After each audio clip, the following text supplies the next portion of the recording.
So, beg your indulgence tonight since I'm on the second half of a cold or a bug here, which may be why you were afraid to come and see me in silence.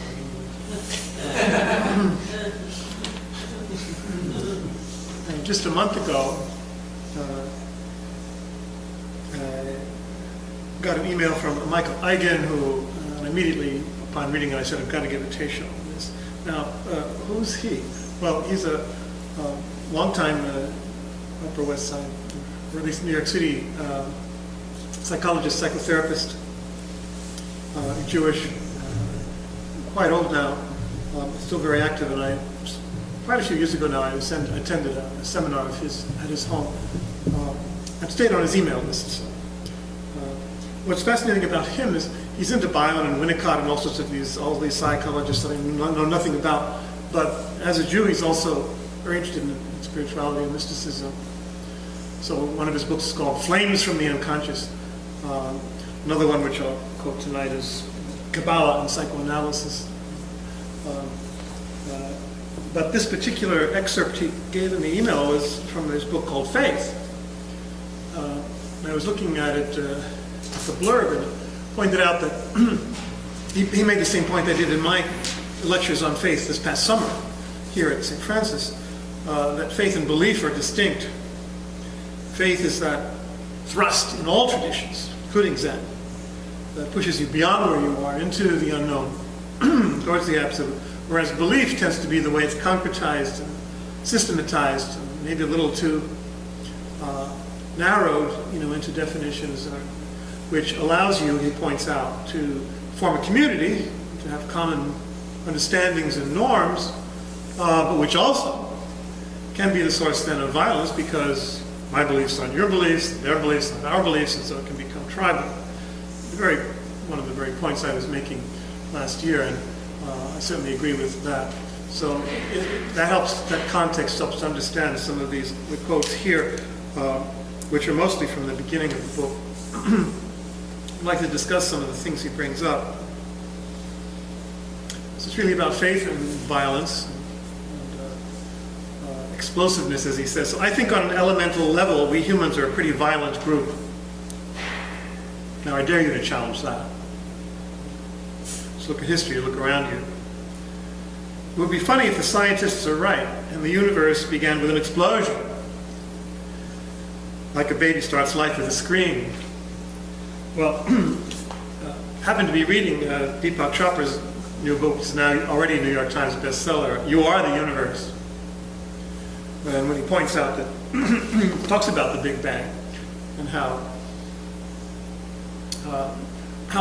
mind, or whatever it is behind phenomena, as modern quantum mechanics points out. There's no phenomena apart from mind and vice versa, which of course is what Buddhism has been saying all along. It's all Buddha mind. Well, I'm sure I'll give another teisho on that soon enough. But that's just to point it out. So he's pointing that out. But he says, but isn't that interesting? A baby starts life with a scream.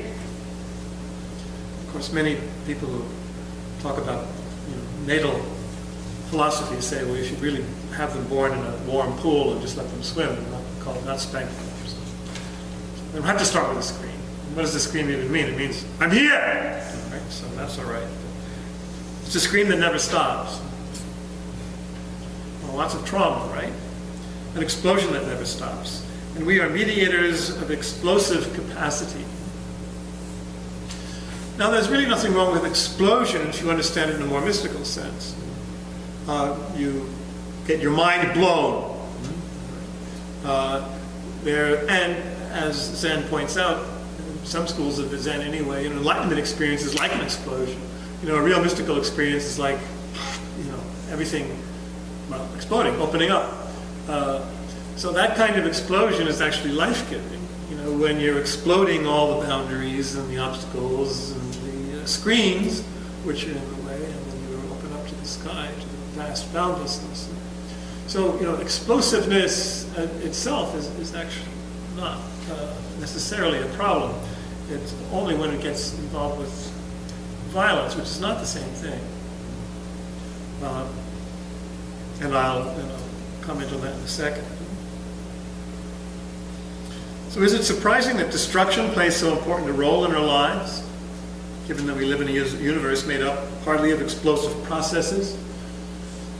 Well, yeah, there's strong change in our lives too. We can try to personalize it, code it with motivation, cause, agency, wounds, power highs, territoriality, survival, triumph, victory, defeat. The who varies. I beat you, you beat me. Subject, object, pronouns vary, but the link, the beat, remains the same. X allied with Y against Z allied with N. Okay, that is a problem, and of course the psychologist speaking from that, but those are also spiritual issues, whether you call them the 7 deadly sins or the 3 poisons, hate, greed, ignorance, all that passionate stuff, that's within us that is not processed, becomes violent. The ego defends itself, the ego is afraid, and the ego wants to control, the ego wants to dominate, all these things that come from instinct. When they are behind, what we see as violent actions, well then that's not healthy at all. Those are things we have to overcome, that kind of violence. Some of it comes, from primitive survival instinct, as it says. But all the wars, the kings and emperors, and everyone, Napoleon, Hitler, Xerxes, all this constant press for empires, and taking over, killing everybody who's there. Oh, jeez, this is just the most horrible, primitive stuff, which all the religious traditions, have been fighting against. Except that religion has really been part of the problem. It's true that especially the male ego, the male animal, the human male, all the males need initiation. That's because otherwise all that testosterone makes them want to either screw or kill, or both, everything and everyone they meet. As history proves. But religion, especially no religion, has really done a good job, and certainly not the Abrahamic religions, because their God is so violent and so destructive. Richard Rohr points that out. Look at the past 2,000 years. Has Christianity really done? Has it really civilized? Has it really changed? It's quite debatable. Look at the 20th century, popes, Christian nations slaughtering each other. So we got to get deeper into what religion really means. Because you can use, it seems to be violent language in some of the mystics about killing, swords, Jusri, the bodhisattva of wisdom with his sword, which cuts through, the sword of the spirit, which is the word of God, which cuts through, the sword, the living word of God, which is like a double two-edged sword, as Hebrews says, cutting to the very division of soul and spirit, bones and marrow, discerning the thoughts and desires of the heart. All that's. But if you really look more closely to that, or like John of the Cross in his spiritual living flame of love, when he says, the wound that is a joy, matando muerte en vida le has trocado. Killing, you turn my death into life. By killing me, destruction is what we're doing. You turn my death into life. So in that sense, I gave a teisho on Levis Tov a few months ago about love killing us, which is what happened to Jesus. That kind of explosive change, where death leads to life, is not violent. I think that's a really important thing to notice. It seems to be. But the violence that's done to a caterpillar in the cocoon is actually wonderful. It brings to new life. An image that St. Teresa uses for our spiritual life. Like that wound, that sword, is exquisite. I mean, it's thrilling. It's sweet. It's marvelous. There's no violence there in the sense of really destructive, no anger behind it. So that kind of seeming violence, which leads to new life, is not really violence in the other sense. that destructive violence is when it's destructive for its own sake. When there's willful destructiveness for its own sake, then you have what we call the devil, evil energy, or whatever else. We're not talking about hurricanes and things like that. That's not willful destruction for its own sake. It's just a natural phenomenon. It's not what we're talking about. When there's actual willful destructiveness, and that's never the way religion should work or works. You know, the absent God works. That's not what we're talking about here. Structures of destruction, ironic, remain constant, although conditions change. So if all these undisciplined and unruly and unbridled impulses, appear, conditions change, the basic things go on. Listen to what he says about the last couple of paragraphs. We've had time to learn how injury is inflicted, to read the pain we create in one before us. To behead the enemy, that sounds familiar. The stranger, to destroy the intimate. We know these well. You know, and a lot of this is, I know this from my own life, people I've dealt with, self-destructive tendency is not from God. Denying yourself in that sense, where you're just trying to destroy yourself through self-hatred, it's not the same thing as trying to transcend the ego for further growth. Because there is that self-destructive tendency that comes from hate of self, which is really powerful, and we have to be careful. It appears in religion, it manifests in religious practices very easily. We are an abusive species, a tormented species, a pain-inflicting group. Let's own that. We know how defensive we are, warding off the pain that is our heritage. And that's part of it too. We have to accept the pain of life and not project it out and blame others and get angry. That comes at us from all directions, and all the traditions say that. How to integrate pain into your life. Not in everybody's life, but how to metabolize it. We know what it's like too to support life in one in need. To come through ourselves to help. Have we decided as a group which is the greater satisfaction? The greater prompting? Have we decided to water down the appeal, a mutual appeal that brings life to another level? Why can't we live on that level? We're moving to a higher level of life in our actions with ourselves and others. Listen to what he says here. Which do we imagine the greater fear? That we will be empty if not brutal, or empty if not giving? We have to go to a different kind of emptiness. The ego is empty, and we might be really afraid of that. But if we give,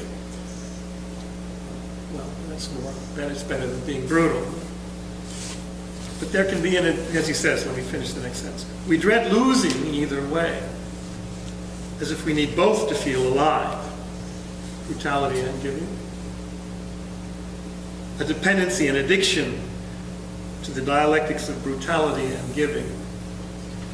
The nearest thing I can think of here is the Enneagram, number 2 in the Enneagram, those who are addicted to giving, who have an ego need to be serving all the time, and it's just their ego expressing itself, it's not giving at all, in the deeper spiritual transcendent self, sense, which goes way beyond self and comes from beyond self and moves beyond self.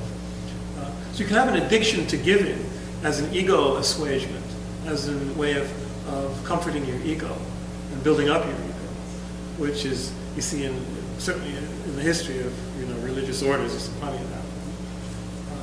So that's another danger. Is it coming from beyond the ego, or is it coming from the ego?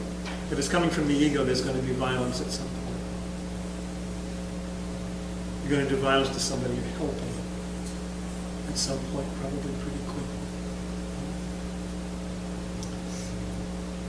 Part of the suicide bombing's compelling genius is that both poles maximally combine the flash of brutality and the fullness of self-giving. Wow. be brutal and give myself totally at the same time, destroy myself, self-destruction. There we are again. In the line of a higher cause. And this is the key to it, willful destruction of others for its own sake. Even if it's quotes for God. So that's a huge delusion. It's an interesting reflection though. You can be brutal and giving at the same time. How many orphanages were run that way? Think about that. Brutal and giving at the same time. Giving oneself to God or a cause, and supported in the background by devoted faces, friends, mother, militant brothers, you're part of a community, or religious order, or whatever. Wow, that makes it even more dangerous and more intoxicating. The flaw, he concludes, is to believe some faces are human and some are not.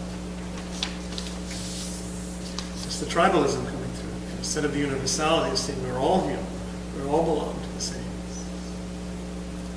energy of the universe, we're all the same body of Christ, we're all the same Buddha, and live according to that, from that, out towards that, in that.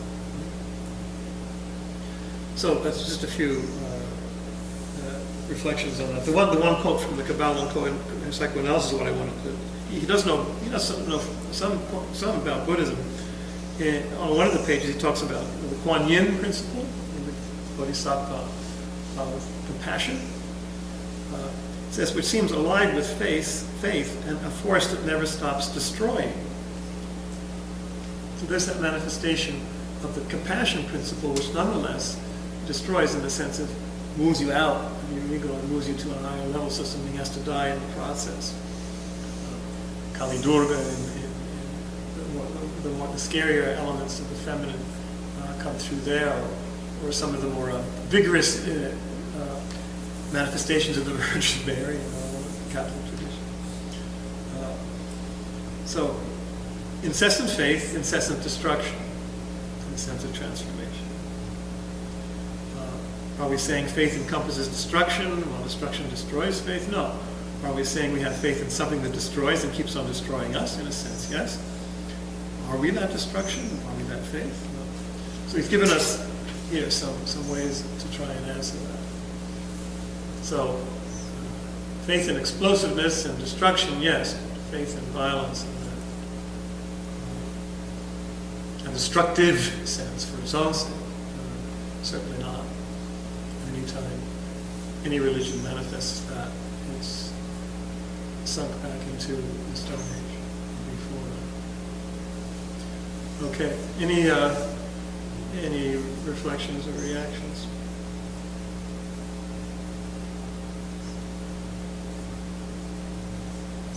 Nothing explosive coming up.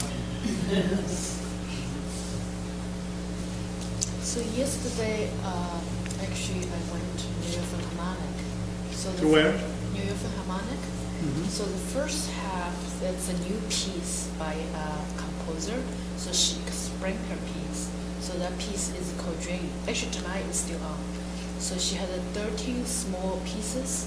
So for me, the music is very much like Akira Kurosawa's Dream. He had a movie about dream. But so she explained her dream. It is, about of course, your consciousness, your unconsciousness, and also timelessness. Yeah. So I feel like even in art or music, like a lot of people talk about the same thing. It's kind of movement.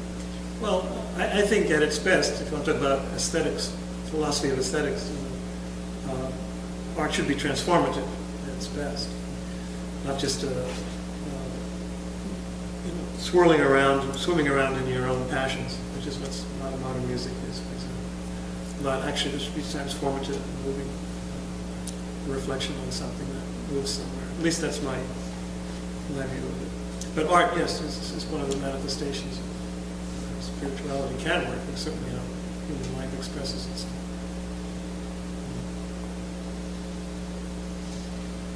So let's do our vows.